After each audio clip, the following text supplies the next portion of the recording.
എങ്ങനെയാണ് ഇപ്പോൾ പലപ്പോഴും വർഷങ്ങളും മാസങ്ങളും നമുക്കൊരു മോഡേൺ ഹോസ്പിറ്റലിൽ പോവുകയാണെങ്കിൽ ചികിത്സിക്കേണ്ടി വരേണ്ടിയിരുന്ന ഈ രോഗം എങ്ങനെയാണ് 3-4 ദിവസങ്ങൾ കൊണ്ട് നമുക്കൊരു റിക്കവറി കൊടുക്കാനായിട്ട് സാധിക്കുന്നത്? 2 ദിവസം മതി ആ ഒരു വ്യത്യാസം നമുക്ക് കാണിച്ചു തരാനായിട്ട്. ഒരുപാട് സമയമൊന്നും വേണ്ട. ബിക്കോസ് അത്ര നല്ല എഫക്റ്റീവ് ആയിട്ടുള്ള മെഡിസിൻസ് നമ്മുടെ കയ്യിലുണ്ട്. ആയുർവേദ മരുന്നുകൾ നമ്മളിത് എക്സ്റ്റേണൽ ആപ്ലിക്കേഷൻ ഈവൻ മരുന്ന് കഴിക്കേണ്ട പോലും ആവശ്യമില്ല. അത് എന്തുകൊണ്ട് ഇതൊന്നും പാടില്ല എന്ന് പറയുന്നതിന്റെ കാരണം ഇതാണ്. ബിക്കോസ് ഒരു പനി വന്നിട്ട് പൂർണ്ണമായിട്ടും മാറാതെ അത് ഞരമ്പുകളിൽ ആശ്രയിച്ച് നിൽക്കുമ്പോഴാണ് രോഗത്തെക്കുറിച്ചാണ്. ഒരു ന്യൂറോളജിക്കൽ ഡിസോർഡർ ആണിത്. നമുക്കറിയാം ഈ ഗുള്ളൻബാരി സിൻഡ്രോം ബാധിച്ചിട്ടുള്ളവർക്ക് അതൊരു ഞരമ്പുകളെ ബാധിക്കുന്ന ഒരു രോഗമാണ്. ഈ രോഗം ബാധിച്ചിട്ടുള്ളവർക്കറിയാം അത് ഭയങ്കര വലിയൊരു ഒരു ഭീതിതരമായ ഒരു അവസ്ഥയിലേക്ക് നമ്മുടെ ജീവിതത്തേക്ക് മാറ്റുന്ന, അല്ലെങ്കിൽ ജീവിതത്തിന്റെ മൊത്തം താളം തെറ്റിക്കുന്ന വലിയൊരു രോഗമാണ്. നമുക്ക് ഇതിൽ എങ്ങനെയാണ് ആയുർവേദ ചികിത്സ എഫക്റ്റീവ് ആണോ, എത്ര ഏത് ലെവൽ വരെ നമുക്കിത് ചികിത്സിക്കാം എന്നുള്ളതിനെ കുറിച്ചൊക്കെയാണ് ഞാൻ പറയുന്നത്. ഞാൻ ഡോക്ടർ അനുമോദ് കാക്കശ്ശേരി, മരിയൻ ആയുർവേദ, തൃശ്ശൂർ.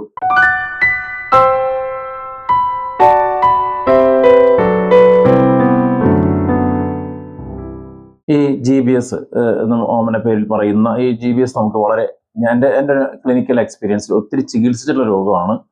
അതേസമയം വളരെയധികം വളരെ പെട്ടെന്ന് റിസൾട്ട്, അതായത് ഇപ്പോൾ നമുക്കൊരു മുട്ടുവേദന മാറ്റാനോ അല്ലെങ്കിൽ രക്തവാതം മാറ്റാനുള്ള ബുദ്ധിമുട്ട് പോലെയൊന്നും ഒരിക്കലും ബുദ്ധിമുട്ടില്ലാത്തൊരു രോഗം കൂടിയാണ് GBS എന്ന് പറയുന്നത്.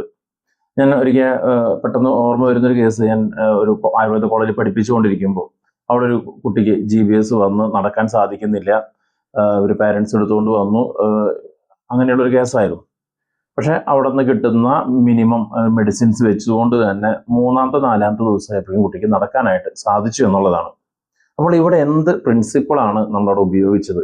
എങ്ങനെയാണ് ഇപ്പോൾ പലപ്പോഴും വർഷങ്ങളും മാസങ്ങളും നമുക്കൊരു മോഡേൺ ഹോസ്പിറ്റലിൽ പോവുകയാണെങ്കിൽ ചികിത്സിക്കേണ്ടി വരേണ്ടിയിരുന്ന ഈ രോഗം എങ്ങനെയാണ് 3-4 ദിവസങ്ങൾ കൊണ്ട് നമുക്കൊരു റിക്കവറി കൊടുക്കാനായിട്ട് സാധിക്കുന്നത്? എന്ത് തിയറിയാണ് നമ്മളിവിടെ ഉപയോഗിക്കുന്നത് എന്നുള്ളതിനെ കുറിച്ചാണ് ഞാൻ ഈ ഒരു വീഡിയോ ചെയ്യുന്നത്. നമുക്കറിയാം ഈ രോഗം എന്ന് പറയുന്ന ഒരു ഓട്ടോഇമ്യൂൺ ഡിസീസ് ആണ്. അല്ലെങ്കിൽ ഞാൻ എപ്പോഴും കണ്ടിട്ടുള്ളത് ആഫ്റ്റർ ഒരു ഇൻഫെക്ഷന് ശേഷം, ഒരു പനിക്ക് ശേഷമൊക്കെയാണ് GBS ആരംഭിച്ചതായിട്ട് ഞാൻ കണ്ടിട്ടുള്ളത്.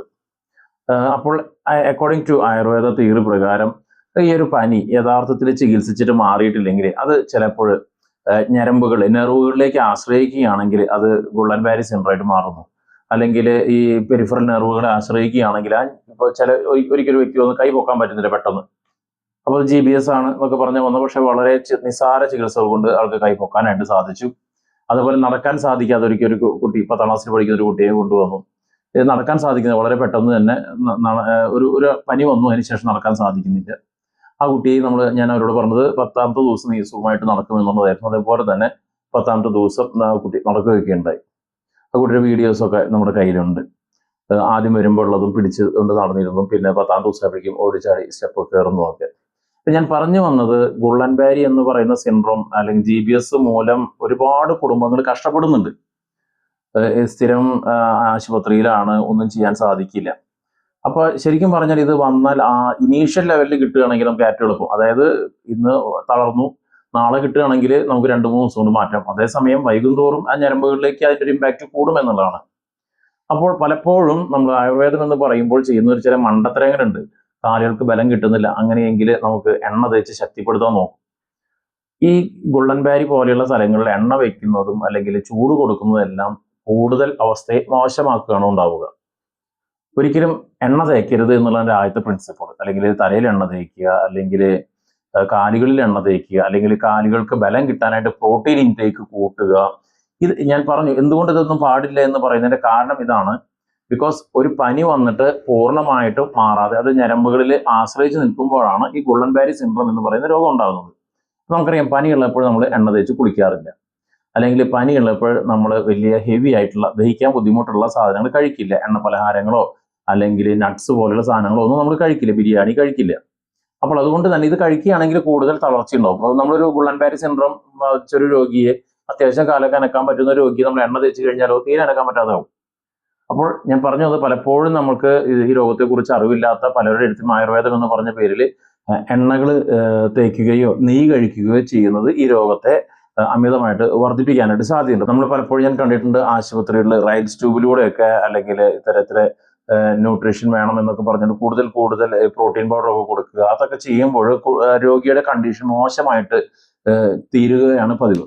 അതുകൊണ്ട് ഞാൻ പറഞ്ഞു വന്നത് ഗുള്ളൻ ബാരി സിൻഡ്രം എന്ന് പറയുന്നത് നമ്മൾ പലപ്പോഴും ആശുപത്രിയിൽ പോകുമ്പോൾ നമ്മളെ ഒരുപാട് പേടിപ്പിക്കുന്ന, അല്ലെങ്കിൽ നമ്മുടെ ലൈഫ് കഴിഞ്ഞു എന്നൊക്കെ വിചാരിക്കുന്ന വലിയ രോഗമാണ്. പക്ഷേ എൻ്റെ ഒരു അനുഭവത്തിൽ ഞാൻ പറയാം, എനിക്ക് നിങ്ങൾക്ക് ആർക്കെങ്കിലും അങ്ങനെ ഒരു ഗുള്ളൻ ബാരി സിൻഡ്രം ഉള്ള രോഗിയെ അറിയാമെന്നുണ്ടെങ്കിൽ 2 ദിവസം മതി ആ ഒരു വ്യത്യാസം നമുക്ക് കാണിച്ചു തരാനായിട്ട്. ഒരുപാട് സമയമൊന്നും വേണ്ട. ബിക്കോസ് അത്ര നല്ല എഫക്റ്റീവ് ആയിട്ടുള്ള മെഡിസിൻസ് നമ്മുടെ കയ്യിലുണ്ട്. ആയുർവേദ മരുന്നുകൾ നമ്മളിത് എക്സ്റ്റേണൽ ആപ്ലിക്കേഷൻ, ഈവൻ മരുന്ന് കഴിക്കേണ്ട പോലെ ആവശ്യമില്ലാതെ തന്നെ നമുക്ക് വ്യത്യാസം ഉണ്ടാക്കാൻ പറ്റുന്ന, അത് കാലുകളിൽ എവിടെയാണ് ഗുള്ളൻ ബാരി ബാധിച്ചെങ്കിൽ അവിടെ അത് എക്സ്റ്റേണൽ ആപ്ലിക്കേഷൻ കൊണ്ട് തന്നെ നമുക്ക് റിസൾട്ട് കിട്ടുന്ന ഒരുപാട് ചികിത്സകളുണ്ട്. വിത്തിൻ 2-3 ഡേയ്സിന്റെ ഉള്ളിൽ തന്നെ നമുക്ക് ഗുള്ളൻ ബാരി സിൻഡ്രത്തിന്റെ ആ ഒരു ഭീകരമായ രോഗമാണെന്ന്, അല്ലെങ്കിൽ നമ്മളൊരു മോഡേൺ ഹോസ്പിറ്റലിലൊക്കെ ഒത്തിരി പേടിപ്പിക്കും, വലിയ പ്രശ്നമാണ്, പെട്ടെന്ന് നടക്കാൻ പറ്റുന്നില്ല, അങ്ങനെയൊക്കെ പറയുന്ന രോഗത്തെ ആണെങ്കിൽ പോലും നമുക്ക് വിത്തിൻ 2-3 ഡേയ്സ് കൊണ്ട് റിക്കവറി കൊടുക്കാൻ പറ്റുന്ന ഒരു രോഗമാണ് ഈ ഗുള്ളൻ ബാരി എന്നൊക്കെ പറയുന്നത്.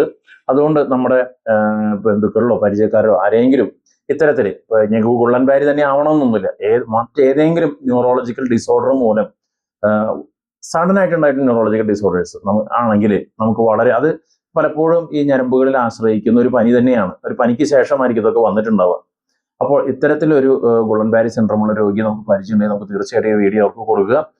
നമുക്ക് വീണ്ടും മറ്റൊരു എപ്പിസോഡുമായിട്ട് നമുക്ക് വീണ്ടും കാണാം. Thank you.